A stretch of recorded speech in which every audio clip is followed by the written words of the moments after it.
اعوذ باللہ من الشیطان الرجیم بسم اللہ الرحمن الرحیم الحمد للہ رب العالمین السلام علی اہلہ والصلاة علی اہلہا اما بعد۔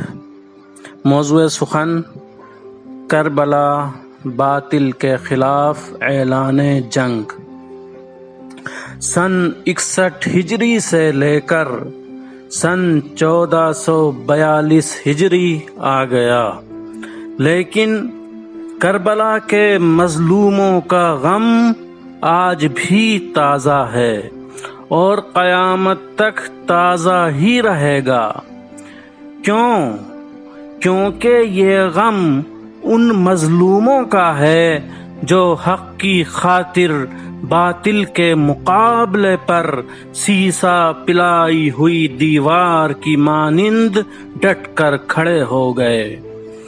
کربلا ہمیں یہ درس دیتی ہے کہ جہاں بھی باطل اور بدعتوں کا رواج ہو جائے وہاں پر جان کی پرواہ کیے بغیر میدان میں کودنا واجب ہے۔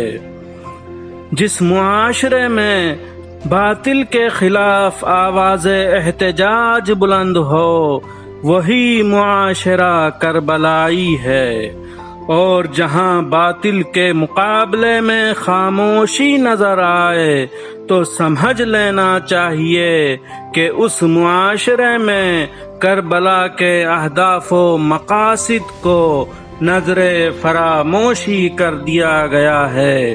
اب ہمیں یہ دیکھنا ہے کہ ہم اپنے معاشرے کو کیسا بنانا چاہتے ہیں۔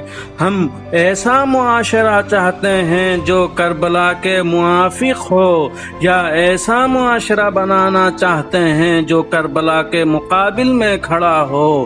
ظاہر سی بات ہے کہ اگر حسین کے چاہنے والے ہیں تو ہم یہی چاہیں گے کہ ہمارا معاشرہ کربلائی ہو، اور معاشرے کو کربلائی بنانے کے لیے یہ ضروری ہے کہ باطل کے خلاف سیسا پلائی ہوئی دیوار کی مانند کھڑے ہو جائیں، ڈٹے رہیں میدان میں، اور باطل کے خلاف ہمیشہ اعلان جنگ کرتے رہیں۔